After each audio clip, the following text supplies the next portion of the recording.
But first to our top story, and a nurse who died after setting himself on fire outside Kensington Palace had suffered a mental breakdown during a disciplinary hearing at work. An inquest into the death of Amin Abdullah concluded today at Westminster Coroner's Court and found that he'd killed himself while he was disturbed. Well, Luke Garrett has been following the story for us. Luke, this happened almost a year ago. What's the background to this? Well, it was in February last year that 41-year-old Amin Abdullah set himself alight just a stone's throw from the homes of the Duke and Duchess of Cambridge. The inquest today found that he'd been suffering from a spiral of depression after losing his job as a charge nurse at the Charing Cross Hospital.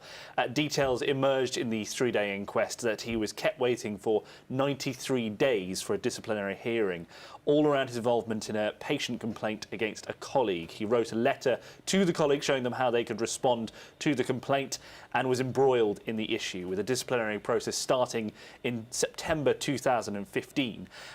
He wouldn't find out what the outcome was of that disciplinary hearing until December later that year, and a few days after that he was told in the middle of a shift that he was dismissed and he needed to leave the hospital. He died just 2 months later when he killed himself while, as the verdict came in the balance of his mind was disturbed. And what more do we know about Amin and what led to his death? Well, his partner of 12 years, a man named Terry Skidmore, described him in court as a wonderful, caring person who had gone from someone he described as the happiest man in the world to very depressed in the 3 months he spent waiting for his hearing. The coroner's court heard that he had brought up his mental health with a GP who had signed him off sick, something he chose not to take up, instead remaining at work.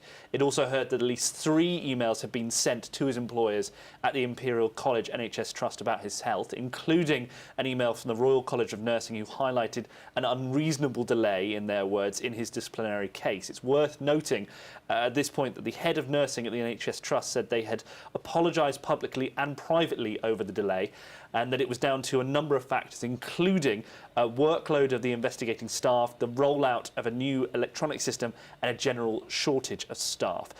Nevertheless, in the investigation, the coroner said that he had suffered stress, that he had undoubtedly suffered stress on being informed of the investigation and the lack of information of the trust. The session at Westminster Crown Court today concluded with the coroner, Dr. Shirley Radcliffe, giving her deepest condolences to the partner, Terry Skidmore.